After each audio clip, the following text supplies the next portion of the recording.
Every single year, my birthday wish was the same. I hope the real son comes home soon. When I smiled at my sister, she'd sneer and call me a sycophant. When I finally won the gold medal at the national piano competition, my parents didn't celebrate. They smashed the piano to pieces, claiming I was drinking the blood of the son who was actually theirs. The entire family lived in a state of constant vigilance.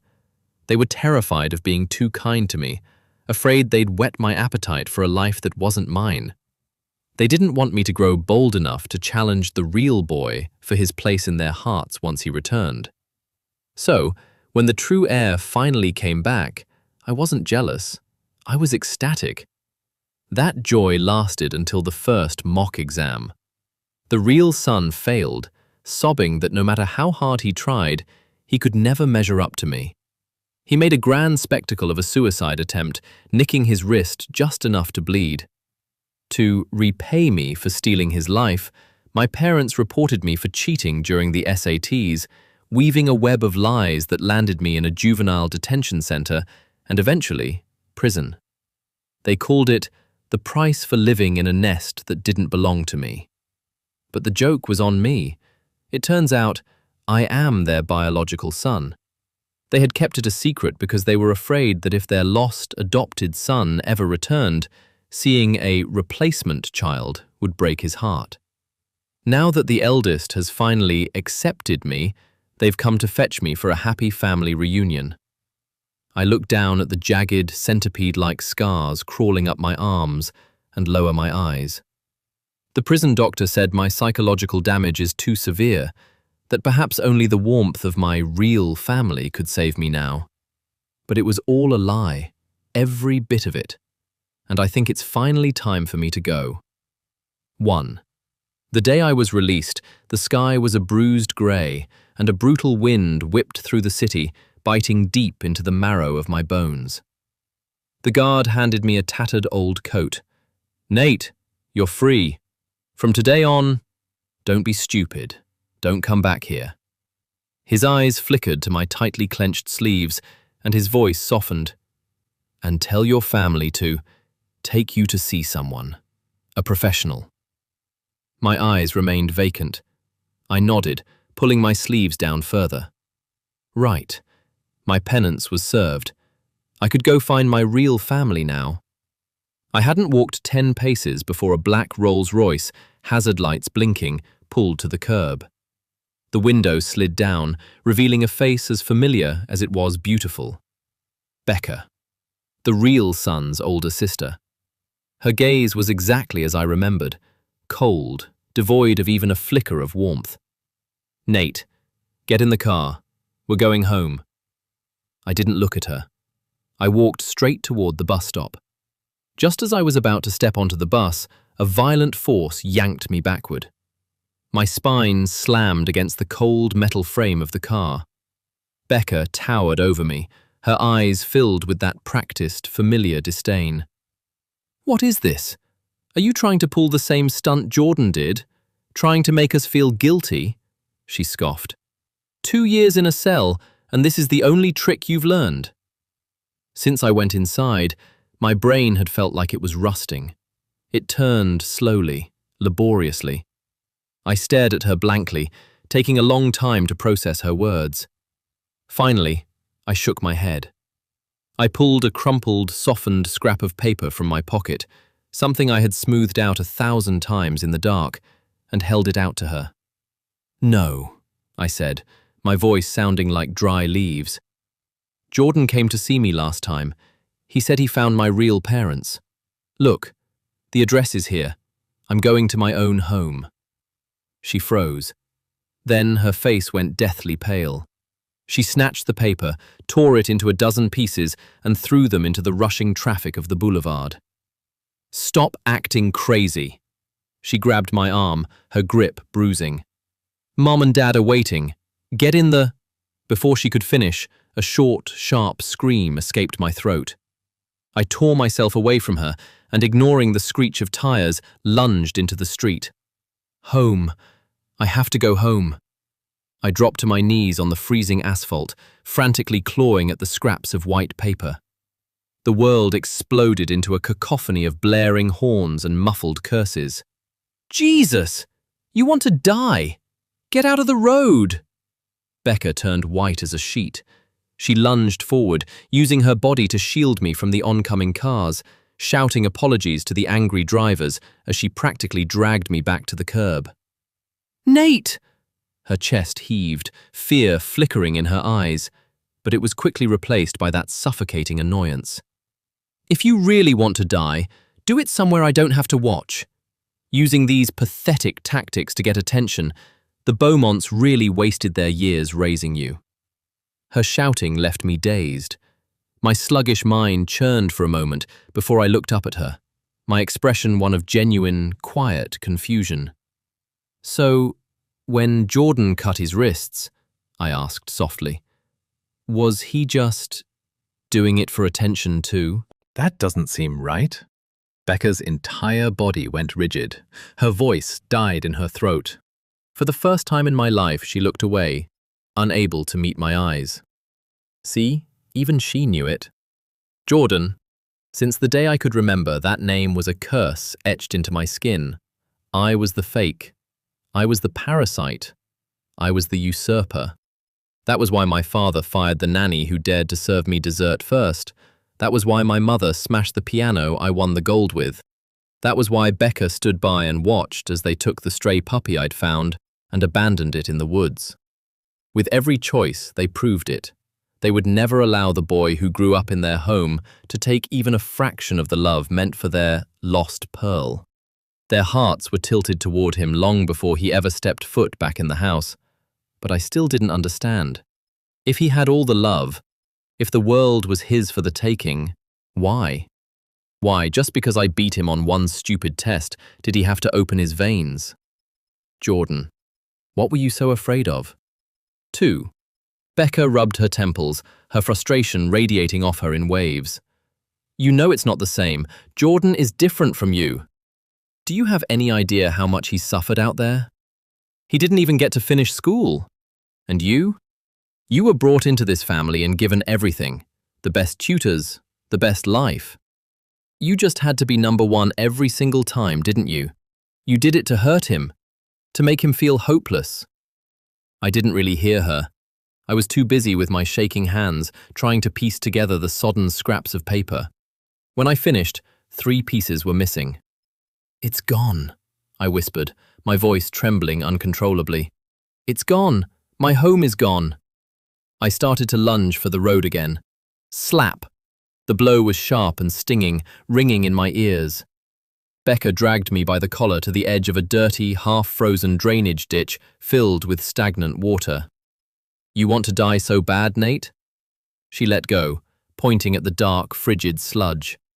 Her voice was like shards of ice. "Go ahead, jump, stop the theatrics." With a violent flick of her wrist, she knocked the remaining scraps of paper out of my hand. They fluttered like dying leaves, landing on the grey, frozen surface of the puddle. I looked up at her. Her eyes held nothing but that familiar, condescending contempt. I remembered Jordan's first birthday back with us. He had cried, saying the watch Becca gave him was missing and that he'd seen me sneaking into his room. At first, I tried to fight. "I didn't steal it. There are cameras in the hallway." Before I could finish, Becca took a baseball bat and smashed the camera right in front of me. I went silent instantly. She was teaching me a lesson. My truth meant nothing compared to Jordan's tears. The watch wasn't in my room. It had been cut into pieces, the strap scattered at the bottom of the deep end of the swimming pool. Everyone in the family knew I had nearly drowned as a child. I had a crippling phobia of water. Even drinking from a full glass could make me feel like I was suffocating.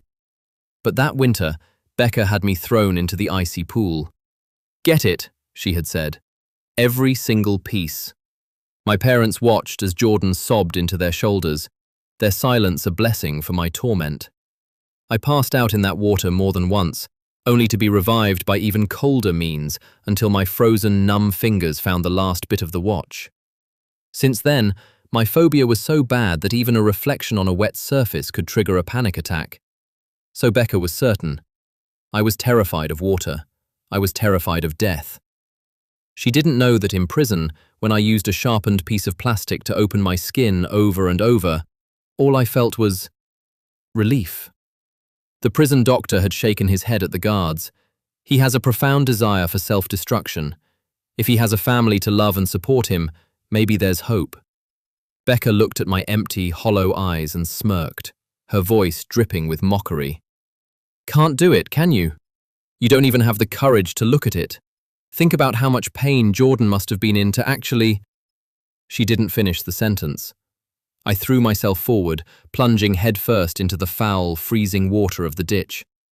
The slush filled my nose and mouth instantly. Getting back to my real family, that was my last reason to live. And if that was gone, I was done. But a second later, a pair of arms hooked around my waist and hauled me out, slamming me onto the muddy grass. I coughed violently, retching up the filthy water. Through blurred vision, I saw Becca, drenched and shivering. She was kneeling in the mud, her hands still reaching for me. Her pupils were blown wide, fixed on me with a look I'd never seen before. It wasn't coldness. It wasn't disdain. It was pure, unadulterated terror. I didn't understand. What was she afraid of? The fake was finally gone. Isn't that what everyone wanted? I stared at the pulp in my hands, the ink-smeared, waterlogged mess that used to be my hope. A sense of crushing weight, a weariness that seeped from my bones, drowned me again. I was so tired. If I had a blade right now, could I just sleep forever? Becca, having seen the absolute lack of hesitation in my eyes when I dove into that water, spoke for the first time with a voice that was soft. Nate, how could you? Her voice cracked. You weren't like this when we were kids. Since when do you take my words so seriously? She was right. Since I could remember, she told me, Nate, you're just a placeholder. Know your place. Jordan is my only brother. Back then, I'd just smile and hold out my arms for a hug. Later, I worked until my hands were blistered to bake her favorite desserts, only for her to sneer, Nate, why are you so pathetic? Jordan would never beg for a scrap of attention like you do. I'd still smile, holding the plate out to her. No matter how cruel she was, the little version of me followed her like a shadow. I was convinced she was just moody, not that she actually hated me. Until Jordan came back. Then I saw what she was like when she actually loved someone. She was tender. She was protective. When Jordan and I were cornered by older kids at school, she charged in and pulled him behind her. She didn't even look at me. She just turned and walked away with him. Her friend had pointed at me, bruised in the dirt. Becca? What about the other brother? He isn't my brother. I watched her walk away, shielding Jordan, leaving me to face the insults and the shoves alone. I struggled to sit up, my mind trying to piece together the half-remembered words from the paper, but they were fading. Nate, come home with me. Stop this, Becca said, her voice carrying that sickening, patronizing tone of comfort. Mom, Dad, and Jordan are all waiting for New Year's dinner. She reached for my wrist. Her fingers brushed the tender skin over my scars, and a bolt of lightning-fast pain shot through me. The dam finally broke. Slap! I swung with everything I had, my palm connecting with her cheek. Becca! You aren't my sister! You don't get to tell me what to do! I screamed, my voice raw and hysterical. I just want to go home, to my real family, to people who actually want me. Becca's head snapped to the side. She froze, but her eyes weren't on my face. They were on my wrist, where the sleeve had ridden up to reveal a roadmap of old and new scars, crisscrossing in a jagged mess. Her pupils shrank. Her eyes brimmed with tears instantly. Nate, your arm. Her voice was a ghostly tremble. Did someone hurt you in there? I told them to make sure you were looked after. For the first time, she looked at me with grief, with heartbreak. It was absurd. I had finally stopped calling her sister. I had finally stopped clinging to her. Why was she the one who looked devastated? A wave of nausea rolled over me. "Becca," I said, my voice as cold as the wind. "What kind of sick game are you playing now?" She didn't seem to hear me. She grabbed my arm and shoved me into the car, clicking the seatbelt shut with trembling fingers. "We're going to the hospital," she said, her voice tight as she gunned the engine. "I'm not going to a hospital. I'm going home. Let me out!" I threw myself at her, clawing at her coat, my nails leaving long, bloody furrows across her face. Blood leaked down her cheek, but she just gritted her teeth, knuckles white on the steering wheel, and didn't say a word. That silence, that suffocating, unresponsive wall, dragged me right back to the solitary confinement cell. My head throbbed. The last memory of the address on that paper vanished. I let go. I went limp. She glanced at me, misinterpreting my silence. She forced a smile that looked more like a grimace. "Nate, you still care about me, don't you? You stopped." I smiled back at her. Then, with every ounce of strength I had left, I lunged for the steering wheel and jerked it hard to the right. "If I can't go home, then we can both just go to hell." Screech! The tires screamed against the pavement. The car spun out of control, slamming into the guardrail with a deafening metallic crunch. The airbags exploded. Becca sat there, gasping for air, blood trickling from her forehead, her eyes wide with the shock of being alive. She turned to me, seeing the pure, unadulterated disappointment on my face, and her voice shook. "Nate, you really want to die that badly? How did you become this?" I raised my dead, hollow eyes to hers. She flinched, then tried to soften her voice, using a tone you'd use to coax a stray dog. Okay. No hospital. We'll go home. Please. Just come home." I lowered my eyes and gave a tiny, almost imperceptible nod. Seeing me return to this obedient state, Becca's shoulders finally slumped. She let out a long, shuddering breath. She thought I was finally listening. She didn't know. I just remembered something. Jordan knows where my real home is. I'm going to go ask him myself. 4. The house was draped in festive lights, glowing with a warmth that felt like a mockery. Inside, Jordan was dressed in a pristine new sweater, his cheeks rosy, leaning against his mother's shoulder. "Mom, Dad, I'm only back for a few days for break.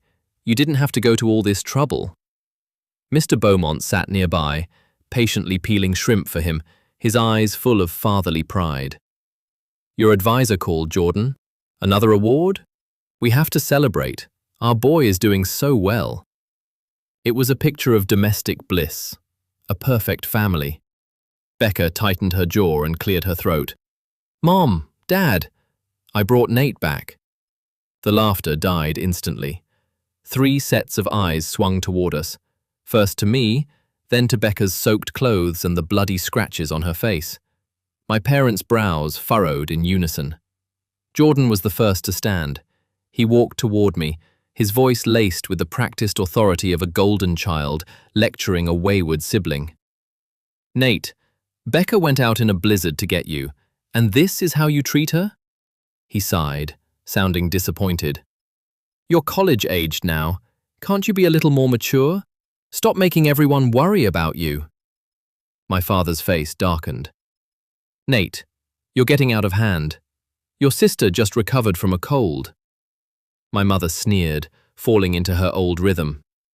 "He was always a troublemaker. Fighting in high school, coming home covered in bruises. I suppose you spent your time inside with the same kind of lowlifes." "That's enough." Becca's voice wasn't loud, but it had a sharp metallic edge that cut her mother off. She frowned. "I was clumsy. It had nothing to do with Nate." She paused, then looked at Jordan, her voice uncharacteristically stern.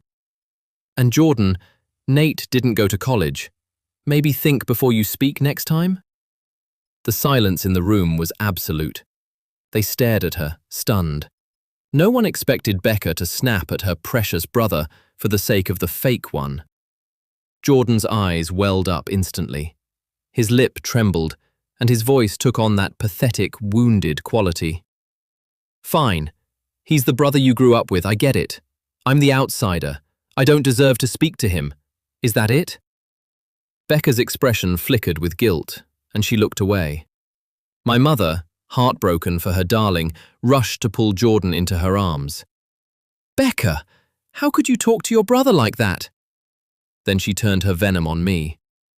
And you, Nate, you walk in the door and immediately cause trouble.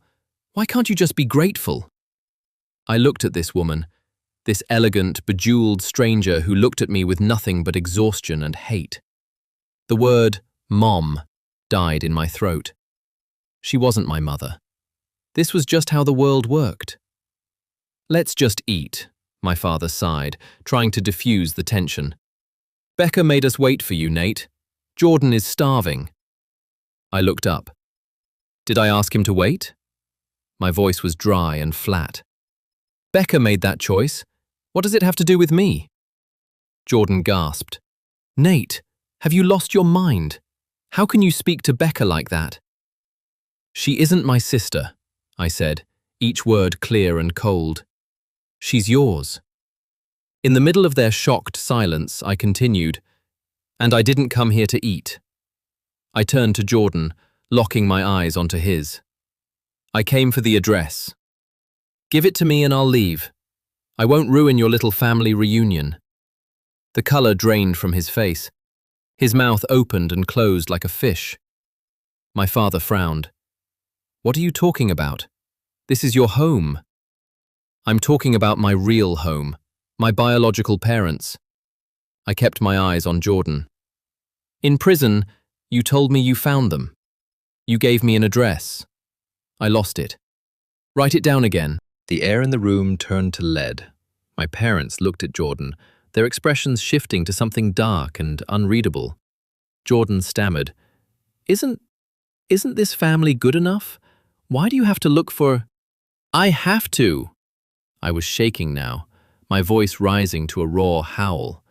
I want my home. I want my parents. I want to go back. Becca, watching me unravel, finally snapped. She turned to her parents, her voice vibrating with suppressed rage. Just tell him the truth. Didn't we agree? We were going to give him the surprise when he got out. I looked at her, confused. She wouldn't meet my gaze. She just stared them down. The eldest daughter's word still held weight in this house. My parents exchanged a look. Finally, my father sighed. He looked at me, his voice suddenly artificial, coated in a layer of forced warmth. Nate, the truth is, you are our biological son. 5. My brain felt like it had been hit by a flashbang. Everything went white. My father continued, his voice steady, as if he were explaining a simple business transaction. Jordan, he was the one we adopted first. Before you were born, he went missing. We never stopped looking for him. But Jordan, he's sensitive. We were afraid that if he knew we had a biological son while he was gone, he'd feel like we didn't love him anymore. Like we had replaced him. So we kept it from you. We told everyone you were the one we adopted. He smiled then, a relieved, self-satisfied smile, and looked at Jordan. But it's okay now. Jordan is mature. He understands. He's accepted you. See? We can be a real family now. Everything is perfect. They smiled at each other. There was such completion in those smiles, such arrogance, such mercy. I looked at them. I looked at Jordan, tucked against my father's side, wearing a sweet, shy smile. I saw my mother nodding with pride. I saw Becca, her jaw tight, her profile like stone. The warmth in my body drained out through my feet.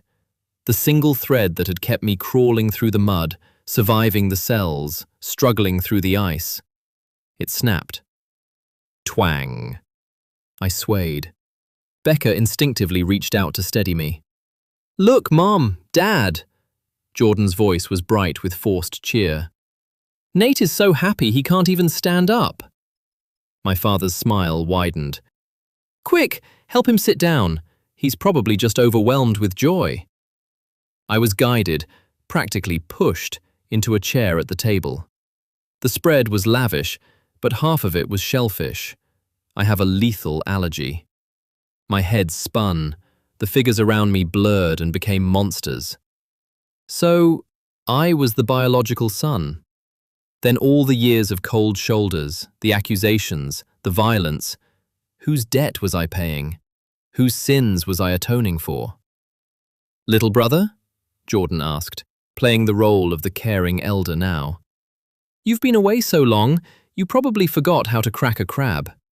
Let me do it for you. I'll find the one with the most roe." My father beamed. "Oh, Jordan, you always know how to take care of people." My mother nodded. "This is how it should be. From now on, you two brothers need to support each other. We'll treat you both exactly the same." "Who is your brother?" My voice was quiet, but it froze the room. "Jordan," I said, staring at his tearful, beautiful face. "You're the fake.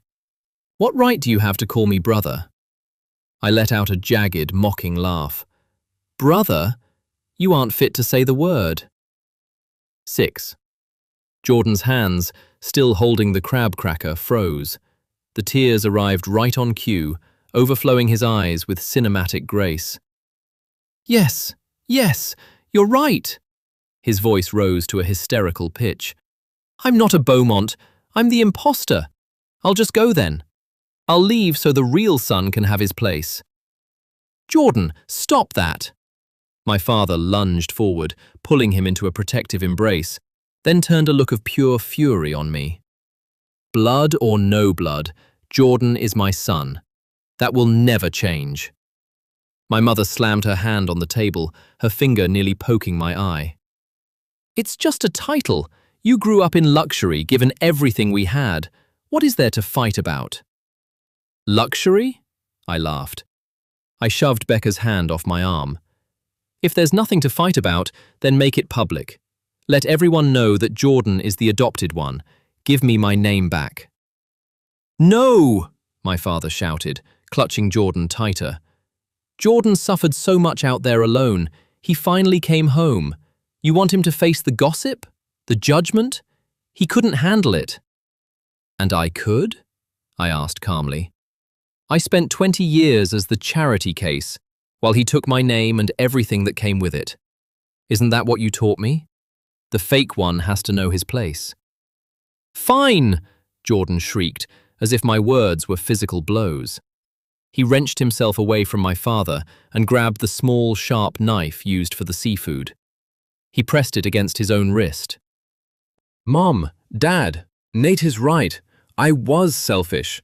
I took what was his," he sobbed, the sound shrill and piercing. "I have nothing left to give him. So I'll give him my life. I'll pay him back with my blood." "Jordan, no!" My father's scream nearly took the roof off. He collapsed to his knees. I didn't even get a chance to speak. Crack! The slap was so violent, it sent my head spinning. The taste of iron filled my mouth. My mother stood over me, her face contorted, veins bulging in her neck. "You monster! Do you want to kill your brother before you're satisfied? Apologize, now!" My father pointed at me, weeping. "I told you we shouldn't have had this child. You insisted. You said it would be a comfort while Jordan was gone. If it wasn't for him, my Jordan wouldn't be like this. He wouldn't have to suffer like this." I looked at them. These people who, minutes ago, claimed to be my flesh and blood. I saw the raw hatred in their eyes. Finally, I looked at Becca. She was frowning, her eyes full of that familiar disappointment. I smiled. It must have looked wrong because Jordan's hand, the one holding the knife, trembled. I reached out and picked up the longer fruit knife from the center of the table. I stood up and walked toward him, step by slow step. "I watched you do this last time," I said, my voice hollow. "When you tried to kill yourself. You held the blade so lightly. You barely broke the skin. I stopped in front of him, tilting my head. Is that how you think it's done? He turned ghostly pale. The deadness in my eyes terrified him. He stumbled back, his voice quivering. What are you doing? Don't be scared, I smiled. Then, a split second before my mother could scream again, I yanked up my sleeve. I showed them the ruin of my forearm, the jagged, ugly scars of prison. I lined the fruit knife up with the freshest, deepest one. No hesitation, no pause. I pulled the blade across my wrist with every bit of strength I possessed. Squelch. The sound of metal parting flesh was sickeningly clear. Then, the hot, brilliant crimson geyser erupted, spraying across the white tablecloth, the expensive dinner, and Jordan's horrified face. 7. See that? I was shaking, a strange electric euphoria coursing through me. I held up my arm, the blood pouring out in a heavy, rhythmic pulse. My voice was a thready, manic rasp. That's how you do it. The world began to tilt. The light started to fade at the edges. I collapsed, my knees hitting the floor first, then my body. The warm, thick liquid pooled beneath me, soaking into the white rug. Jordan, his face speckled with my blood, looked like he'd lost his mind. His jaw worked, but only one word came out. Crazy. You're crazy. Monster. The room was silent. They were statues frozen in the gore, until the red puddle reached Becca's shoes. No! A sound that wasn't human tore from Becca's throat. She scrambled across the floor, falling to her knees in the blood.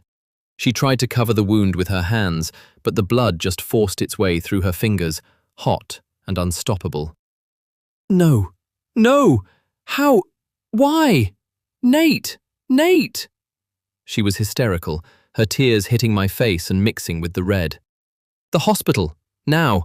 We have to go now! She looked up at our parents, her face a mask of primal rage. Do something! Call 911! My father let out a broken, high-pitched wail. My mother, white as a ghost, lunged for the phone with trembling hands. Becca tried to lift me. Her hands were shaking harder than mine. She finally got me into her arms, her chest vibrating with the force of her sobs. It's okay. Nate, don't be scared. Becca's here. I'm taking you. Just hold on. Please, just hold on. She stumbled toward the door, leaving a trail of bloody footprints. I looked at their faces.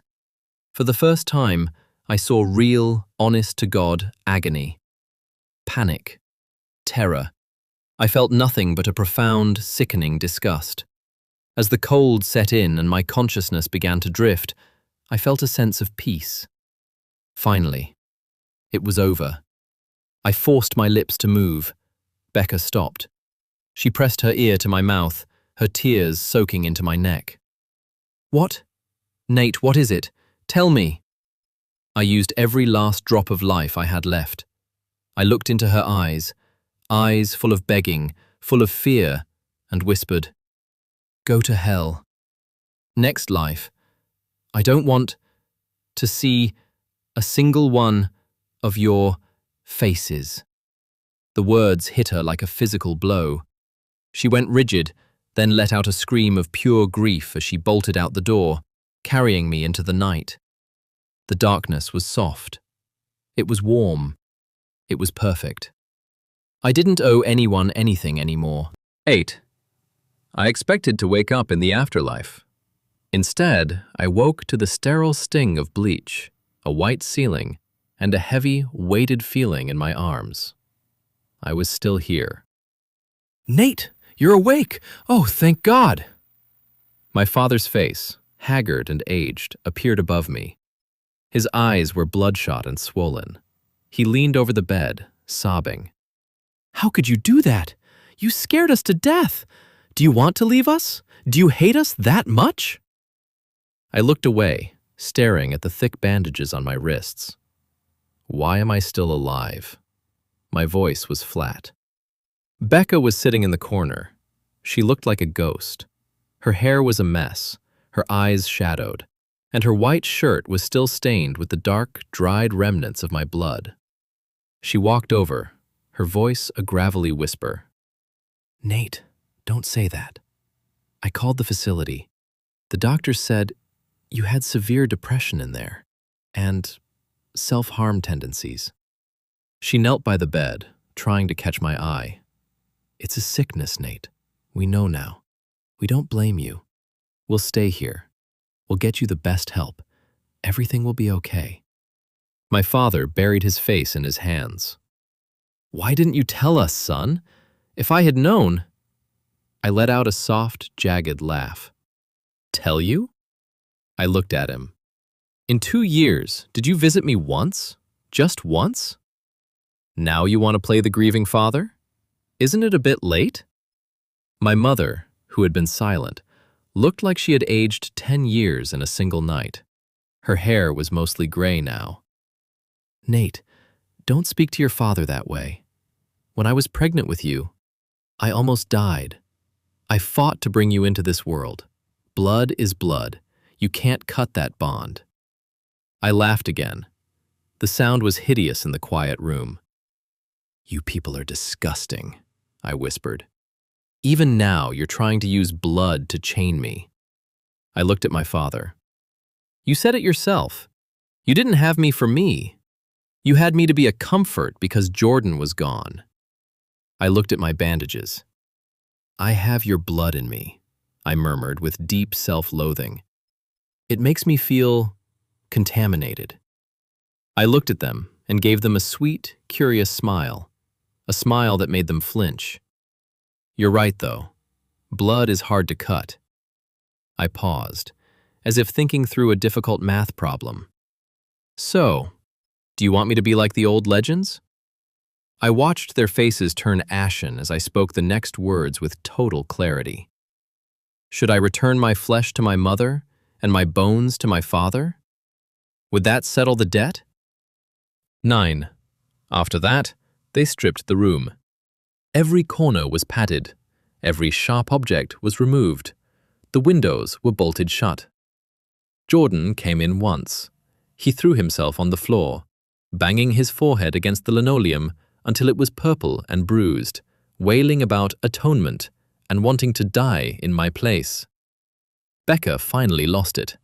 She slapped him, hard, and dragged him out. I could hear him sobbing in the hallway, the sounds of a broken golden child. I watched the window. Day turned to night, night to day. My father tried to read to me from a book of fairy tales, his voice trembling with a forced, pathetic tenderness. "Nate, remember this one?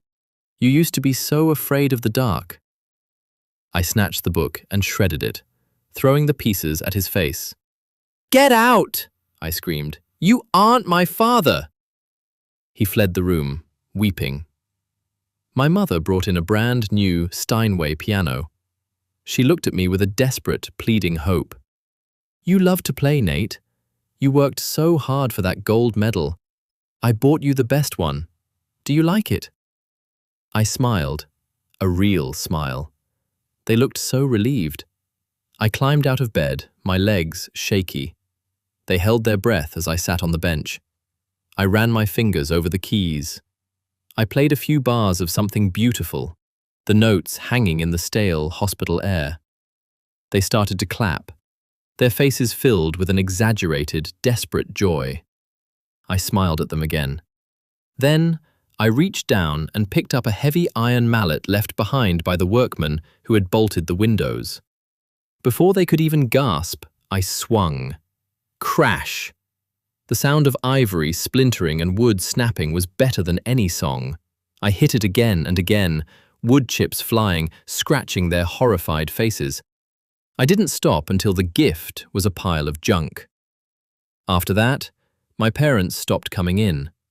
They watched me through the small glass window in the door, their faces pressed against it like ghouls. But Becca didn't give up. She brought in a box of expensive pastries. Her own fingers were bandaged, from the glass or from the car, I didn't know. She tried to put a piece of cake to my lips. You're so pathetic, Becca. Her hand froze. Always begging for attention, I sneered. Just like you used to say about me. If Jordan saw you acting like this, his heart would just break, wouldn't it? She went quiet. She lowered the cake, her voice a dull thud. Nate, there was a reason we treated you like that. I stared at her, unimpressed. When I was 8, she whispered, I was kidnapped. It was Jordan. He was just a boy, but he got me out of that basement. He saved my life. That's why we loved him so much. A few years later, our parents made a joke about having another baby. Jordan cried. He said he knew he was adopted, and he didn't want to lose the only love he had. And then, I was targeted again. Jordan pushed me out of the way of a car. He was taken. He was gone for 8 years because of me.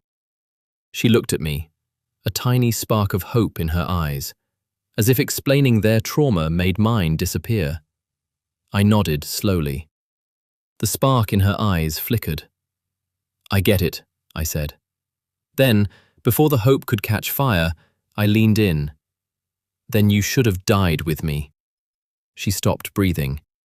It's a bit gross, I said, tilting my head, but wouldn't that have fulfilled his dream? To be the only one left? The light in her eyes died. Her mouth hung open. What? I mocked.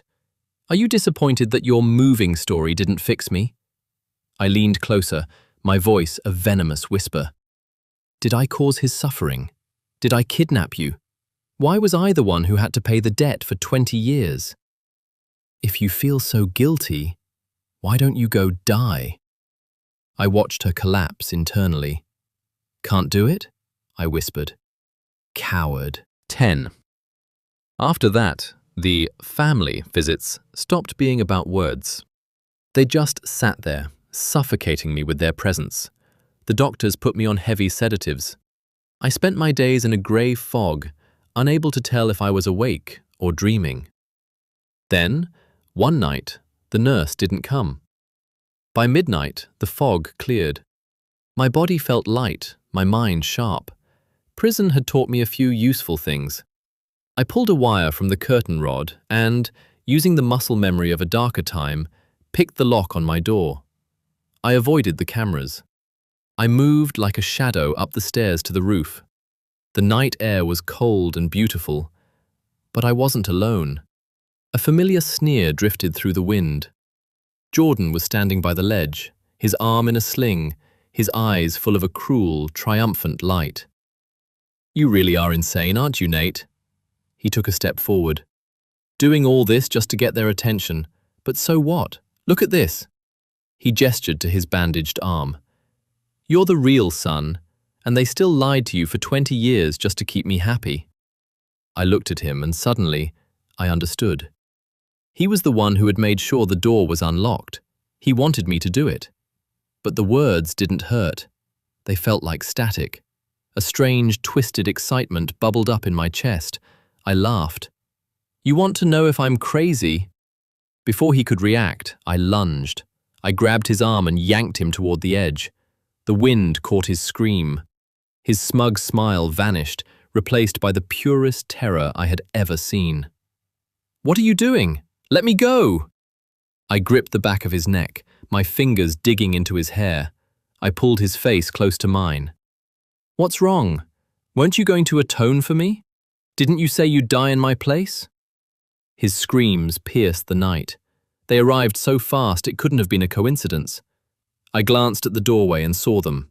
My mother, my father, Becca. Jordan was sobbing, a pathetic mess of tears and snot. Mom! Dad! He's going to kill me! He's a monster! I don't want to die! My father collapsed. My mother stood frozen. Becca took a step forward, her voice a shattered wreck. Nate, please, don't. Let's talk. I looked at them. The whole scene was a farce. Do you think, I said softly, that I want him to die? The wind whipped my hair. No. I wanted you to die, all of you. But I'm tired of waiting. I looked at Jordan one last time. Then I kicked him, not off the ledge, but back onto the roof.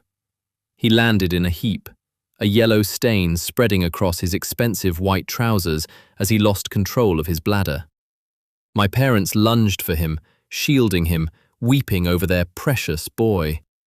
I stepped back, toward the empty air. I looked at them and smiled. Goodbye. See you never. I let myself fall. The wind was a roar, then a whisper. The descent was long, and it was so light. When I opened my eyes again, I was floating. The 7 days the stories talk about, the time a soul lingers, turned out to be true. So I watched. I watched them scream over my broken body until they lost their voices. I watched my father take a knife to his own heart over my grave. I watched my mother wither away in a hospital bed, eventually reaching up with a trembling hand to pull out her own oxygen tube. I watched Jordan lose his mind, ending up in a padded cell where he spent his days whispering to the walls, calling for "Mommy" and "Becca." And I watched Becca. I watched her settle the estate, bury the last of our family, and walk into the deep end of the swimming pool. As the water closed over her head, she looked up at the grey sky and whispered, "Wait for me, Nate. We're coming." I smiled. Then I turned away, walking into a light that was finally, blissfully, mine. I don't think I'll be waiting. The end.